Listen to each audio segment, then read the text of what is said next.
Bienvenidos a todos los que están aquí. Realmente tenemos hoy casa llena. Estamos al límite de lo que podemos tener y eso es una gran bendición. Yo sé que no es lo mismo quedarse en casa que venir aquí, ¿verdad? Es otra cosa. Pero sabemos que tenemos esa limitación y a como vamos a ir desarrollando esta pandemia, yo sé que poco a poco vamos a ir a poder asistir más personas y damos gracias por todos los que están en sus casas. Diga conmigo: me dispongo a ser enseñado y amonestado con el propósito de presentarme maduro delante del Señor. La gracia del Señor abre las puertas y el carácter las mantiene abiertas. Si hay algo que nosotros los seres humanos hacemos naturalmente, es más, ni siquiera hacemos, viene ahí con los años, es olvidarnos. Se nos comienzan a olvidar algunas cosas a como van pasando los añitos. Pero sobre todo se nos olvidan las cosas buenas y no las cosas malas. Las cosas buenas se olvidan rapidísimo, pero las malas cuesta olvidarlas.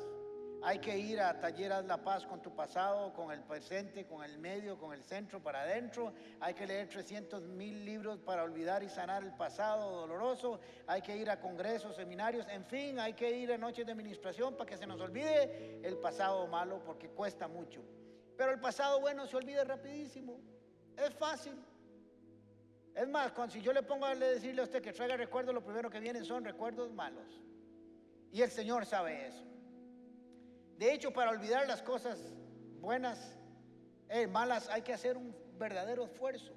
Las otras son naturales. Y mi criterio, esto es muy personal, que la tendencia nuestra a olvidar las cosas buenas es por una razón: porque creemos que las merecemos. Cuando recibimos algo bueno, cuando nos pasa algo bueno, decimos, bueno, es que yo me lo merezco. Pero cuando nos pasan cosas malas, creemos que es una injusticia, que no la merecemos. Por eso olvidamos tan fácil las buenas, porque como era algo que merecíamos, no necesitamos darle gracias a nadie ni reconocerle a nadie nada. En cambio, los malas, alguien tiene que pagar la factura de nuestro dolor. Y si hay alguien que sabe esa dinámica, ese mecanismo mental y espiritual, es Dios. Por eso las Escrituras constantemente nos están llamando a no te olvides, no te olvides, no te olvides, no te olvides. Cuéntale a tus hijos, cuéntale a las generaciones, cuéntale.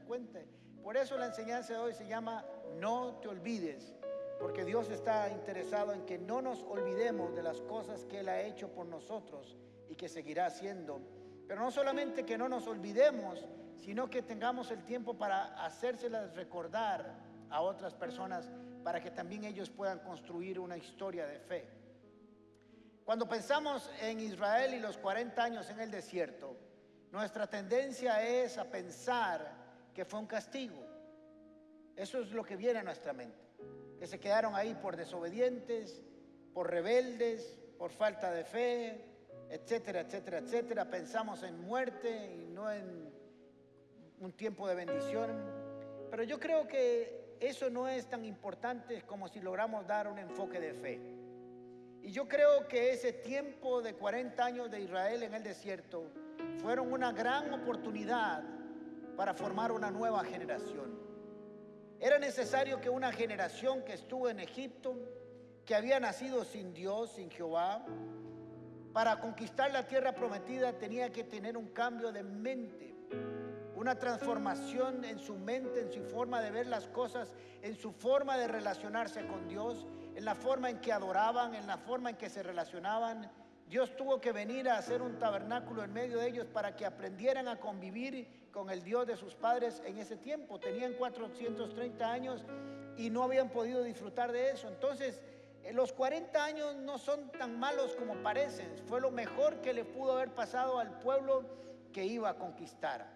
Tenían que cambiar de conductas, comportamientos, tendrían que deshacerse de una mentalidad de esclavos para tener una mentalidad de libres, tenían que aprender a adorar a Dios que habían dejado de hacerlo, en fin, tenían que hacer muchas cosas. La fe no se castiga en la Biblia, la falta de fe no se castiga en la Biblia, porque si no los discípulos hubieran tenido que ser castigados cada rato. Jesús les decía, hombres de poca fe, hombres de poca fe, hombres de poca fe, y nunca los castigó por eso. Lo que hacía era que los dejaba en clases hasta que se graduaran. Y lo que hizo Israel esos 40 años fue pasar a clases ir a la U, ir al colegio para aprender a tener fe. Dios no creo que los estuviera castigando, sino que les estaba dando la oportunidad de crear una nueva generación que entendiera a Dios de forma personal. La última historia que tenían de la relación con ellos tenía 430 años y habían pasado generaciones que no sabían cómo Dios hablaba y cómo se manifestaba, y era necesario que ellos la aprendieran y la aprendieran bien, que aprendieran a tener una mentalidad de conquistadores y no de esclavos. Así que esos 40 años asistieron a clases y era tiempo de graduarse. Pasaron 40 años, había pasado una generación y había una nueva generación de hombres y mujeres que ya habían visto a Dios actuar, que habían recibido su ley, que habían recibido sus mandamientos, que habían visto milagros. Ahora estaban a punto de graduarse. Lo que no hicieron sus papás hace 40 años, ahora ellos tenían que hacerlo. Lo único que los separaba entre ellos y su graduación era un río. Pasar las aguas tal y como Dios se los había mandado. Ya su mentalidad era otra. ¿Se acuerdan cuando la primera vez con Moisés, que los mandó a 2 espías y unieron 10 quejándose y dando malas noticias? En Josué 3:24 no está en sus textos, dice: los espías con Rahab volvieron y el Señor ha entregado todo el país en nuestras manos. Todos sus habitantes tiemblan de miedo ante nosotros. ¿Se dan cuenta? La mentalidad de estos 2 espías ahora es otra. Dijeron: vamos, nos tienen miedo. Hace 40 años ellos le tuvieron miedo a los habitantes de Canaán. Ahora ellos son los que nos tienen miedo. ¿Por qué? Porque les llegaron las noticias de todo lo que Dios había hecho en 40 años con ellos. Le había llegado las noticias del otro lado del Jordán. Entonces dijo: este pueblo es poderoso. Y ellos entendieron eso. Así que ahora había que pasar al río Jordán para graduarse de 40 años de entrenamiento para tener fe. Cuando ellos pasaron la salida de Egipto del río, el Mar Rojo, Dios no les dijo nada. Fue una sorpresa para ellos. Estaban presionados. Venía el faraón de un lado y estaba el río del otro, el mar del otro lado, y no tenían otra opción, y Dios se lo abrió de manera sorprendente. Pero aquí ellos iban a recibir una instrucción, sí iban a recibir una dirección clara de cómo hacerlo. Ya habían aprendido a escuchar la voz de Dios. Entonces dice Josué capítulo 3 versículo 3 en adelante. Y estas son las instrucciones que Dios le está dando a Josué. Recuerden que Moisés ya había muerto. Cuando vean el arca del pacto del Señor, su Dios, y los sacerdotes levitas que la llevan, abandonen sus puestos y pónganse en marcha detrás de ella. Así sabrán dónde ir, pues nunca antes han pasado por este camino. Este versículo 4 o esta primera parte me llama mucho la atención, porque el Señor les dice: ustedes nunca han pasado por ahí. Dios nunca te va a mandar a pasar un pasaje, una tierra, un camino que no conoces si no te acompaña. Porque Él sabe que pedir un imposible para nosotros solo por fe, pero Él nos va a garantizar que nosotros caminemos por donde Él va a ir adelante. Entonces le dice: como ustedes nunca han pasado por ahí, yo voy a ir adelante. Siempre que Dios te mande a caminar por fe, siempre va a ir adelante tuyo para guiarte en el camino. Deberán, sin embargo, mantenerse como a 1 kilómetro de distancia entre ustedes y el arca. No se acerquen a ella. Josué le ordenó al pueblo: purifíquense, porque mañana el Señor va a realizar grandes prodigios entre ustedes. Tan pronto como los sacerdotes que llevaban en el arca del Señor soberano de toda la tierra pongan pie en el Jordán, las aguas dejarán de correr y se detendrán formando un muro. Hasta aquí la instrucción es sencilla. Ellos estaban acampando de este lado del Jordán, digamos que el Jordán es este, aquí habían acampado, y les dice: mañana, cuando los sacerdotes tomen el arca del pacto y comiencen a caminar y ustedes los vean pasar frente a la tienda o de camino, déjenlos que se adelanten como 1 kilómetro para que no se acerquen y no caigan muertos, oxisos, y comiencen a seguir el arca. Salgan, abandonen sus posiciones y comiencen a caminar detrás de la guianza de Dios. Eso es lo que le está diciendo: de mi guianza, mi camino. Cuando los sacerdotes entren al Jordán y pongan su pie ahí, se levantará un muro y ustedes podrán pasar en seco. Ahora, eso suena maravilloso, Suena un milagro interesante, pero si no leemos un poquito más, no nos daremos cuenta de que Dios quiso hacerlo un poco más complicado. Por alguna razón maravillosa, Dios siempre hace que las cosas que tengamos enfrente se compliquen un poco para que Él se haga más grande, para que no creamos que somos nosotros. Si nosotros nos enfrentamos a cosas que son naturalmente y humanamente arreglables, nunca tendría que intervenir en nuestras vidas. Dios permite que las cosas se hagan y se compliquen a veces un poco más de la cuenta para que podamos decir que fue Él el que nos ayudó y no nosotros mismos. Josué capítulo 3 versículo 15.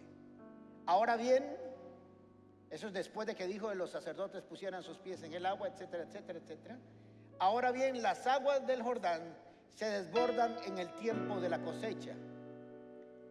A pesar de esto, a pesar de que esto que se desbordan, tan pronto como los pies de los sacerdotes que portaban el arca tocaron el agua, estas dejaron de fluir y formaron un muro que se veía a la distancia. Ahora, ¿qué quiere decir esto en palabras sencillas? Lo que quiere decir, y esto lo tenemos muy claro lamentablemente en nuestros días, el río Jordán se desbordaba en esa época. La corriente era más fuerte. Ahora, si no sé si han visto tomas de las noticias en Turrialba y en la zona norte, el agua tiene fuerza.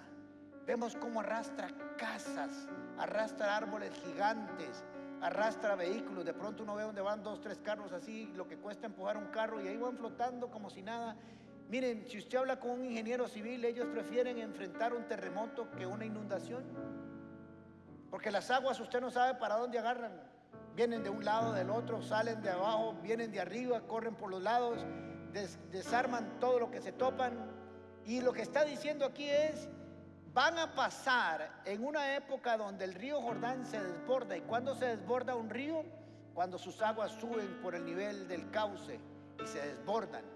¿Y por qué? Porque viene mucha agua y es muy fuerte el agua. Así que pongan atención a lo que está diciendo. Van a pasar los sacerdotes, van a poner en los pies, y a pesar de que las corrientes son muy fuertes y el río se está desbordando, y a pesar de que hay inundación, aún así esas aguas van a obedecer a la presencia del Señor en las aguas. Lo voy a hacer bien difícil para que cuando estén del otro lado y tengan que contar la historia de cómo pasaron, además cuenten que no fue como lo ven. Tal vez llegó un sobrinillo, un nieto, y dice: ese fue el río que pasaron. Ah, no, hombre, eso no es nada. No, es que te voy a contar que ese río era gigante. Dice que el muro de agua era tan grande que se veía desde el inicio del Mar Muerto. Kilómetros, o sea que tenía que ser un muro muy alto de agua para poderlo ver de lejos. Dios, por alguna razón que solo Él sabe, interviene cuando las aguas están en inundación, no cuando el agua está baja. Cuando en tu vida haya una inundación y el río se esté desbordando, prepárate, porque es el tiempo en que vas a ver la gloria de Dios que detiene las aguas sobre ti para que pases en seco al otro lado, a la tierra prometida. Tienes que prepararte. No comiences: Señor, está creciendo el agua y el problema es muy grande. Dile: Señor, así como veo que está creciendo el agua y se está desbordando, así también será la manifestación de tu gracia y tu favor, para que yo alcance y pase a la tierra prometida que tú me prometiste dar en algún momento en mi vida. Cuando las veas, no te preocupes, no te quejes. Di: esto es una buena oportunidad, que supongo, como siempre, que harás una obra extraordinaria y sobrenatural sobre mi vida. Dios quería que esa fuerza, que ese muro, no quedara duda de que Él había sido.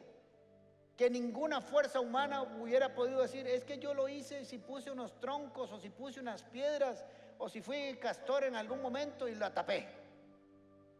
Dios quería que no hubiera duda. Pudo haber dicho: esperemos que bajen las aguas, y esperamos 40 años, podemos esperar 3 meses a que bajen. No, lo vamos a hacer en el tiempo en que parece que uno no debería hacerlo. Y lo hizo. Así que ellos fueron obedientes y comenzaron a pasar por las aguas según Dios les había ordenado y conforme a la voz de Dios. Tenemos que prepararnos para los tiempos difíciles, pero con fe, no con estrategia humana, sino con la obediencia de la voz de Dios. Tal y como Dios se los había dicho, así lo hicieron ellos. ¿Se dan cuenta que esta generación, en lugar de quejarse y comenzar a decir: ay Señor, qué pereza, el río Jordán está desbordado y el agua está muy grande, ¿por qué no nos hiciste pasar hace un mes? Hace un mes el agua no había subido tanto. Esta generación había aprendido a oír a Dios y a obedecer a Dios, porque sabían que así habían visto resultados en su vida. A pesar de eso, dice, y voy a leerlo otra vez, a pesar de eso, tan pronto como los pies de los sacerdotes que portaban el arca tocaron las aguas, estas dejaron de fluir. Aquí hay dos milagros importantes. Primero, que se detuvo el agua como un muro, y después que el agua se secó inmediatamente. Pero hay algo más interesante que cada uno de nosotros tiene que aprender. Muchos de nosotros todavía no hemos visto el agua detenerse porque estamos esperando que Dios lo haga. Dios podría haberle dicho al agua: deténgase, y darle una orden, y aún así, y cuando está detenida, pasa, y le dijo: no, el agua no se va a detener hasta que sus pies toquen el agua, hasta que por fe, basados en mi promesa, en mi palabra, cada uno tenga la fe para poner y saber que el agua se va a detener. Hay muchos de nosotros que no hemos recibido nuestro milagro porque estamos esperando que Dios haga la parte que nos toca a nosotros. Hay muchos de ustedes que están frente al río Jordán hace años, diciéndole: Señor, el agua está muy fuerte, la marea está muy alta, no quiero pasar, mejor detén el agua porque no me quiero arriesgar, porque está muy fuerte, y si me meto ahí me lleva la corriente. Y el Señor le dice: no, el agua no se va a detener hasta que usted meta sus pies.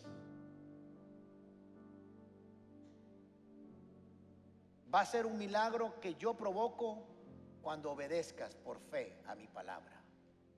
Y es que así es siempre. Un día estos publiqué en mis redes y dije: la fe no está en la cabeza, está en los pies, porque siempre es acción, siempre es movimiento, nunca es estancamiento. Y muchos de nosotros estamos esperando que sucedan un montón de cosas y de milagros, esperando que Dios haga la parte que nos toca. Hoy quiero decirte que en el nombre del Señor, que tienes que levantarte, tienes que empezar a caminar y tienes que meterte en el agua para que se detenga esa agua, esa corriente, y puedas pasar el seco según su voluntad. De lo contrario no va a suceder, porque hay una parte que le toca al hombre y otra parte que le toca a Dios. Y la fe es la que detiene las aguas. Es el Señor, pero es hasta que ingresemos en ellas que se detienen. El segundo milagro es que se secó el río inmediatamente. No solamente había que detener el agua, sino que el fondo del río es suampo. Después de tantos años de estar mojada, millones de años posiblemente tenía el río Jordán ahí. El terreno sería, el fondo sería barro, suampo, y necesitaban pasar en seco y rápidamente. Las ruedas de los carruajes y de las carretas posiblemente no hubieran podido pasar por ahí y hubieran durado mucho tiempo, y se hubieran pegado, hubiera sido muy difícil. Así que no solamente Dios detuvo las aguas, sino que hizo que el camino fuera más fácil y rápido. Cuando nosotros actuamos en fe, Dios no solamente va a detener el agua, sino que va a hacer que el camino que nosotros caminemos o transitemos sea posible caminarlo y llegar hasta el otro lado. Pero tenemos que actuar primeramente según su palabra.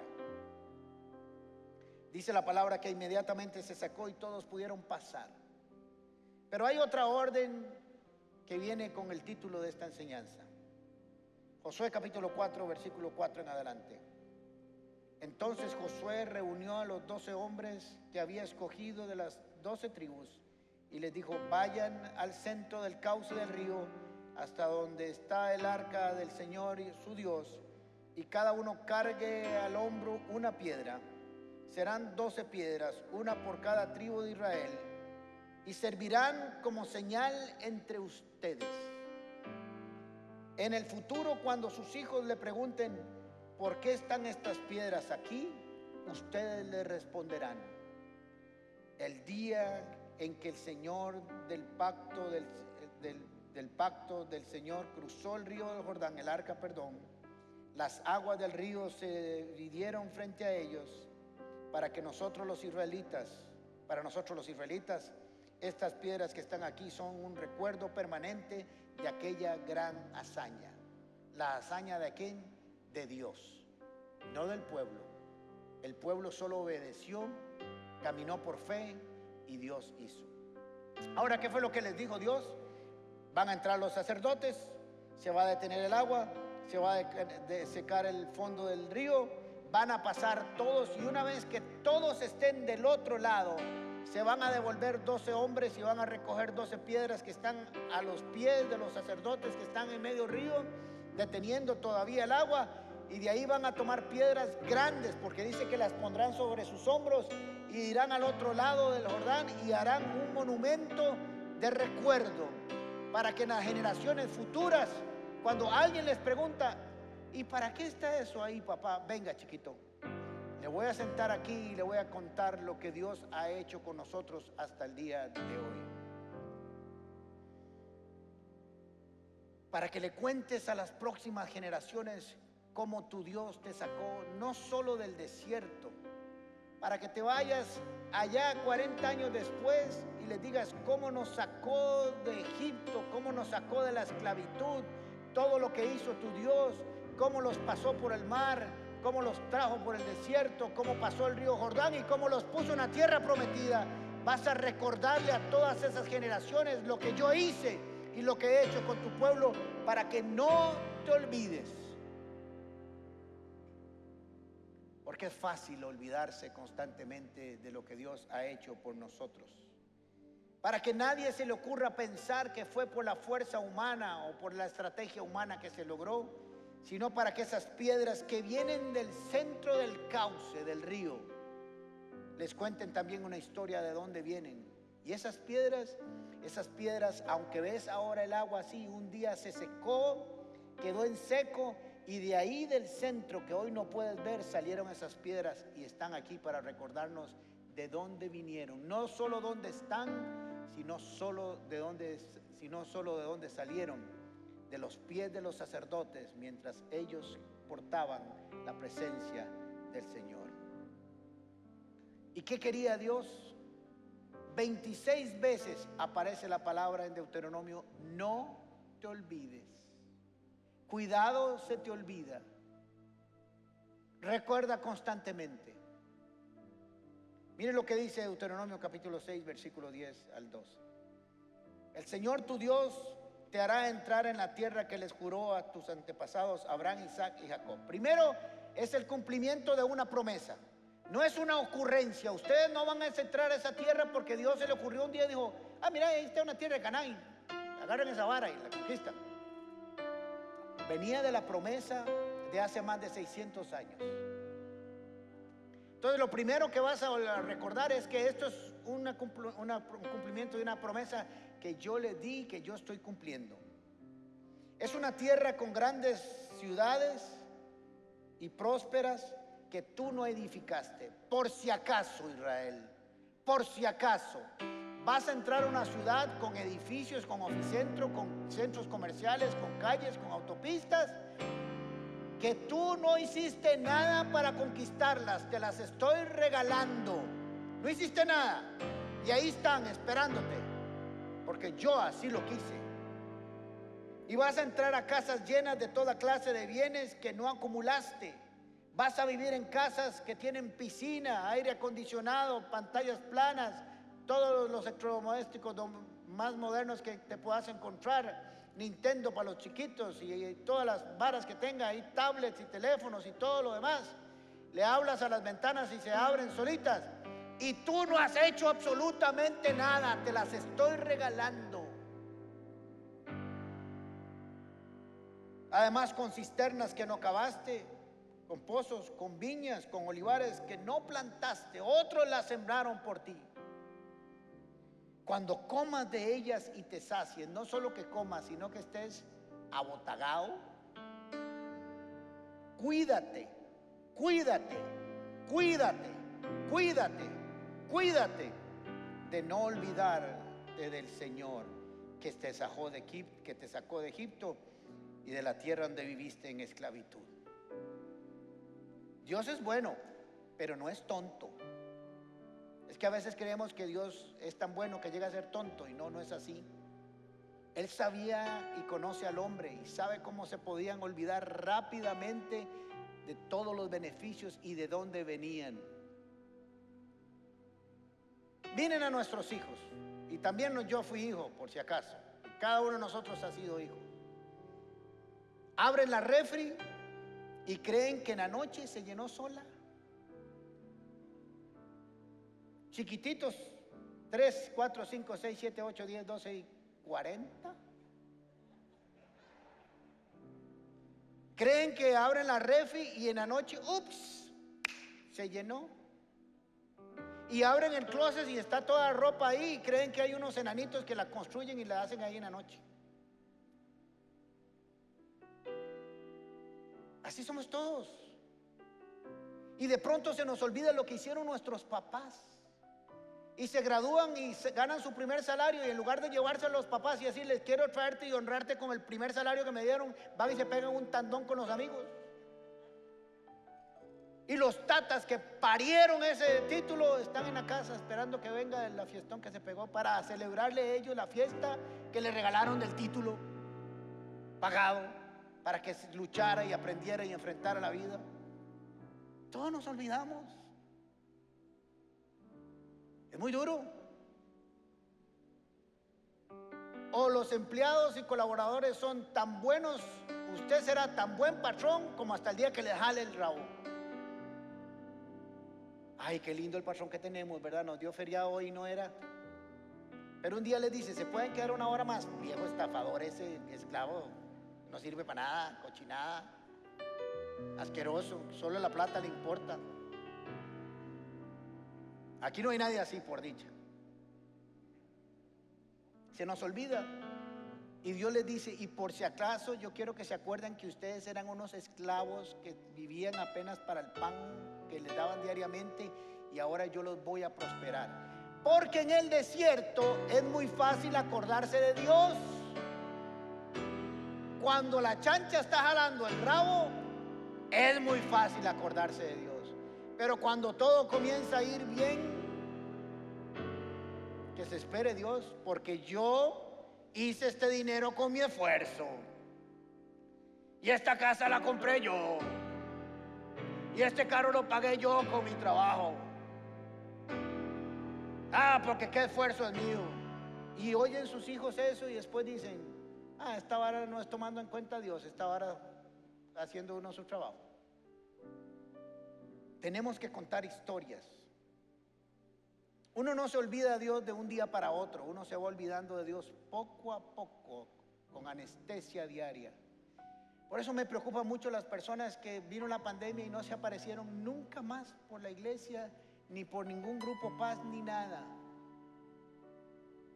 Porque poco a poco se les va olvidando lo que el Señor hizo por ellos. Es como una fogata, si usted la deja ahí, llega a los 5 minutos y no está fría, ahí se va enfriando y puede llegar hasta 24 horas después y ahí está tibiecita, pero ahí se va apagando hasta que un día queda totalmente fría. Necesitamos ser intencionales con recordar y tener historias. Cuéntele a sus hijos historias de fe, que no crean que lo que hay en su casa llegó solo. Nosotros constantemente, Flora y yo nos reunimos con nuestros hijos y cuando estamos nos acordamos cuando nos casamos y cómo nos casamos y cómo yo le daba el salario mío a Flora para que pagara el apartamento y yo me quedaba sin un solo 5. Ella tenía que ponerle plata para pagar el apartamento y yo quedaba a la mano de misericordia de Flora y de Dios. Y tenía un presupuesto en la oficinita donde tenía para que me entraran 1,200 colones al día para poder salir todos los días. Todos los días, Dios cumplió lo que estaba ahí presupuestado. Y mis hijos saben que estamos hasta aquí porque Dios cumplió sus promesas. Pero si tú no tienes nada, le cuentas a sus hijos ¿qué van a creer? ¿Cuál historia? ¿Cuántas historias de fe le has contado? Le has contado cuando pasaste por momentos difíciles, cómo clamaste al Señor, cómo lo buscaste a Él, cómo Dios respondió. ¿Tienen historias? ¿Les has contado alguna historia? Entonces, ¿por qué van a creer en Dios? Por eso la juventud no cree, porque el problema no es de la juventud, el problema son de nosotros, los mayores, que no tenemos una historia de fe que contarles. No tenemos nada que contarles, porque no hay nada que contarles. No porque Dios no lo haya hecho, sino porque nosotros hemos creído que todo lo merecemos y que no hay que tomar en cuenta a Dios. Cuando yo me reúno con la gente que trabaja con nosotros, tenemos un staff de gente muy joven. Aquí los viejillos somos Rubén, Flora y yo. Rubén es el más viejo. Hay Guiller. Pero todos los demás son carajillos. Y siempre me tomo el tiempo para contarles la historia de esta comunidad de fe. No es por lo que hemos hecho los hombres, es por lo que Dios ha hecho con nosotros que estamos aquí. Tienen que saber la historia de fe de cómo llegamos hasta aquí. Yo no sé cuántos de ustedes lo saben o han escuchado, porque esto fue en el año 2018, cuando terminamos la construcción de este edificio, de cuyo tiempo no quiero acordarme, quedamos debiendo $800,000. Esa es toda la plata del planeta Tierra para mí. No hay ni un 5 más en todo el universo. Donde nosotros tuvimos que sacar 550 vagonetas de aquí de tierra. Esto aquí era voy a traer las fotos un día, era un lago lleno de patos, con lanchas y todo, alquilábamos poseo y todo eso. Tuvimos que traer 550 vagonetas de material para que sustentara. Tuvimos que hacer los cimientos más grandes, entonces se comió el presupuesto de una manera acelerada que se gastó. No pensábamos tener deudas porque nunca hemos tenido deudas. Yo y esto se lo cuento a nuestros hijos, nosotros cuando compramos nuestra casa hace 20 años, por si acaso aquellos pensamientos malitos, ¿verdad? Tengo 12 de ser pastor, 12. Y la casa la compramos hace 20 años, entonces no sumen ni resten. Nosotros pagamos la casa de nosotros al contado. Porque Dios así lo quiso. Entonces no nos gustan las deudas, ni como personas ni como iglesia. Pero había que terminarla. ¿Y qué voy a hacer? Íbamos a dejar esto aquí. Usted tendría que venir con botas colibrí para entrar a este lado. Bueno, tuvimos que prestarnos a un banco y nunca me sentí bien con eso. Eso era una piedra en el zapato de mi fe. Pues en el año 2018, en septiembre del año 2018, ¿verdad? 17. Me dice la secretaria, don Alejandro, dice don fulano de tal que si puede pasar 5 minutos a saludarlo.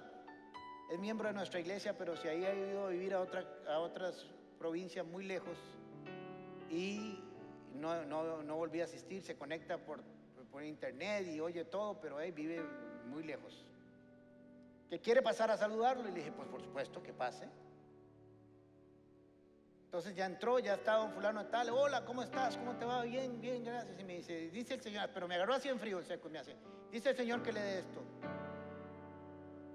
Y yo lo veo y me dice, yo quiero que usted siga enseñando acerca del diezmo porque este es el resultado de una vida de diezmar. Muchas gracias, hasta luego, y se fue. ¿Sabe qué eran? $800,000 para pagar la cuenta del banco. $800,000. Yo esas varas solo las leía en libros de pastores en Estados Unidos y yo decía, esa vara nunca me va a pasar a mí. Qué hombre de fe más grande. Pues les estoy enseñando fe para que aprendan. Es más, a veces decía, esa vara es chana. Eso es para como que uno compra el libro. Hoy en día serían casi 500 millones de colones que entraron en 5 minutos, se quedaron ahí y se fueron. Esta es una historia de fe donde Dios nos dijo: no es por su poder ni es por lo carga que son ustedes, más bien fuiste un baboso en hacer mal el presupuesto, pero yo quiero honrarlos con esto y que ustedes sigan adelante haciendo la obra que han hecho por muchos años. Y eso lo tienen que saber todas las generaciones que están aquí sentados en un milagro de provisión. Esto no tiene que ver nada con los hombres, ni con Flora, ni conmigo, ni con todos los que trabajaron aquí. Lo único que hicimos fue poner el pie en el agua y el Señor se encargó del resto. Pero si no hay una historia que contarle a nuestros hijos, ¿de qué van a aprender? ¿Cuál es el monumento que está en tu casa que les recuerda a tus generaciones lo que Dios ha hecho en tu vida? Josué capítulo 2 versículo 8 dice: Josué, hijo de Nun, siervo del Señor, murió a la edad de 110 años. Cuando entraron a la tierra prometida tenía unos 80 tal vez. Lo sepultaron en Timnat Jerez, tierra de su heredad, en la región montañosa de Efraín, al norte del monte de Gaz. Y también murió toda la generación, toda aquella generación, y surgió una generación que no conocía al Señor, ni sabía lo que había hecho en Israel, y adoró a otros dioses. ¿Sabe cuánto duraron en olvidarse? 30 añitos. Ni siquiera aguantaron 40, que era lo que habían pasado por el desierto. Si no hacemos una constante acción de recordar, por eso la gratitud permanente delante de Dios dice: no olvides ninguno de sus beneficios. Por eso cuando empieces tus oraciones, comienza a dar gracias. Entra por tus atrios con gratitud, con acción de gracias todos los días. Gracias por la comida, gracias por el techo, gracias por el abrigo, gracias por el trabajo, gracias por la vida, gracias por la salud, gracias por todo lo que tengo, gracias por lo que me has quitado, gracias por lo que he alcanzado, gracias por lo que voy a alcanzar, gracias por lo que me vas a quitar. Gracias, gracias, gracias, porque todo viene de tus manos, oh Dios. Y por eso yo te honro a ti. ¿Qué historia tienes para contarle a tus generaciones? Si acostumbras a diezmar o ofrendar y no dejaste de hacerlo en medio de la pandemia, agarra a tus hijos, imprime tu estado de cuenta y dile: quiero contarte esta historia para que sepa lo que su mamá y su papá creen. Entramos en pandemia y mira aquí como todos los meses salió el diezmo y la ofrenda. Y quiero que veas que todos los meses tuviste comida, techo, abrigo, internet, televisión, teléfono, y aún así no faltó nada en esta casa. Cuéntale la historia, porque él cree que cae del cielo, que cree que es por tu esfuerzo y tu dedicación, y no es así. Cuéntale que vino del trono de la gracia de Dios, de los pies que detuvieron el agua y la presencia de Dios en tu vida, que trajo la provisión divina para tu casa. Construyan,